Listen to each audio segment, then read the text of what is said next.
chers investisseurs, nouvelle journée, nouvelle analyse sur les marchés. Sur le Bitcoin face au dollar, nous avons l'habitude de commencer en unité de temps hebdomadaire. Donc c'est parti, on constate une très belle continuation de notre semaine haussière. Et encore une fois de plus, c'est encourageant, mais on va le voir. On va le voir qu'il faut rester prudent constamment, surtout d'autant plus dans cette période. N'oubliez pas les caractéristiques inversées qu'on retrouve très souvent dans le trading. Certes, c'est factuel. Actuellement, on va le voir qu'on a cassé notre triangle de compression. Clair, on l'a cassé par le haut, mais il ne faut pas crier victoire trop vite parce qu'il y a des niveaux barrages qui arrivent. Il y a des niveaux charnières où est-ce qu'on va voir si les acheteurs sont réellement présents. C'est notamment ceux des 40 000, 45 000 par extension. Donc, vous pouvez tout à fait voir par la suite une sorte de squeeze, c'est-à-dire une réintégration de cette zone de compression qui finira même par casser les derniers plus bas au niveau de 30 000, comme on l'a vu. Je tiens à vous rappeler qu'il y a énormément de liquidités qui se situent juste ici, là, entre les 20 000 et les 30 000. Vous savez que les gros capitaux se feront un plaisir d'aller chercher ces liquidités, donc s'il vous plaît, prudence. Certes, c'est factuel, on a cassé cette zone de compression, mais tout n'est pas terminé. Allons voir nos indicateurs phares. On est sur le RSI en période 50, toujours au-dessus de 50, justement, et c'est encourageant pour la hausse, on le dit, encore une fois. Mais n'oubliez pas que le MACD, lui, est baissier. Donc, encore une fois de plus, contradiction qu'on a clairement, tous les feux ne sont pas verts en unité de temps hebdomadaire. Par contre, en unité de temps journalière, on peut assez bien l'apercevoir que notre croisement MACD qu'on attendait depuis pas mal de temps s'est déroulé sans grand souci. Peut-être un start baissier pour ceux qui voulaient engendrer une position swing, tout à fait envisageable, encore une fois de plus, avec des stops, des niveaux définis assez raisonnables. On va mettre Ishimoku même d'ailleurs en unité de temps journalière, on constate qu'on est toujours au-dessus d'Ishimoku.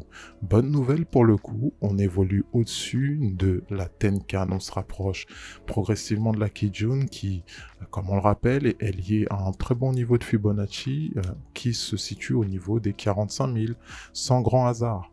On va même faire un bon tour là sur l'unité de temps 4 heures, pour constater que, mine de rien, on a cassé le nuage Ishimoku en unité de temps 4 heures, ce qui fait qu'on évolue au-dessus du nuage Ishimoku, mais également au-dessus de la Tenkan et de la Kijun, encourageant pour la suite. Si on fait même un tour sur le RSI en unité de temps 4 heures, on voit qu'on se rapproche de plus en plus des niveaux des 50. Pour ce qui est du MACD, le croisement a été effectué depuis bien longtemps. Donc c'est ainsi qu'on a l'ensemble de nos histogrammes qui sont positifs, qui sont encourageants, encore une fois de plus, pour cette dynamique haussière qui semble vouloir reprendre du terrain. Unité de temps journalière, unité de temps 1 heure, 1 heure, on constate qu'on est globalement dans la même situation que l'unité de temps 4 heures. On va ajuster le graphique et on s'aperçoit qu'on évolue bien au-dessus de la Tenkan et de la Kijun, mais également du nuage. Encore une fois de plus, une sorte de tendance semble se dessiner.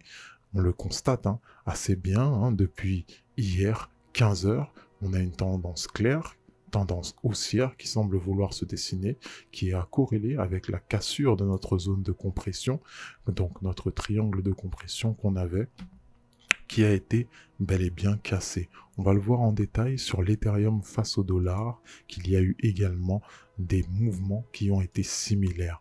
Constatez-moi cette hausse progressive qui est assez claire et évidente, qui se montre une tendance haussière assez visible, même dans les mêmes périodes, à partir carrément du 30 mai, du 31 mai, on a assisté à la création de cette tendance haussière. On pourrait tracer des droites de tendance qui sont assez visibles, même avec le support dynamique que constituait le nuage Ishimoku qui a été mis en œuvre.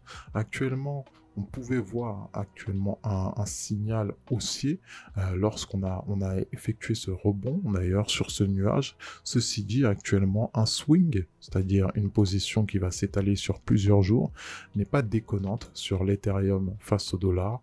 À partir du moment où on va casser les 2900, on vous le rappelle, hein, les 2900 qui sont notre prochaine barrière à viser, on va essayer de voir si les acheteurs ont la force d'amener le cours sur ces niveaux-là aujourd'hui.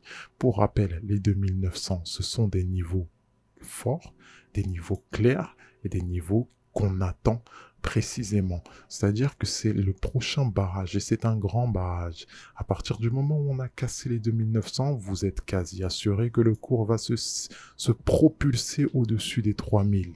Pourquoi? Parce que ici, il n'y a rien du tout ici. Il n'y a pas de niveau comme vous l'apercevez. Ici, c'est-à-dire que le prix, que ce soit à la hausse ou à la baisse, est allé en ligne droite. Donc, à créer des niveaux bien au-dessus. Donc, comme vous le voyez, les prochains niveaux se situent autour de 3200. Allons faire un tour sur l'unité de temps journalière. Ce qu'on aperçoit est assez parlant également. Réintégration du nuage. Encore une fois, on l'a réintégré, le nuage, une première fois la journée du 24 mai. On l'a recassé à la baisse. On l'a réintégré encore le nuage le 31 mai.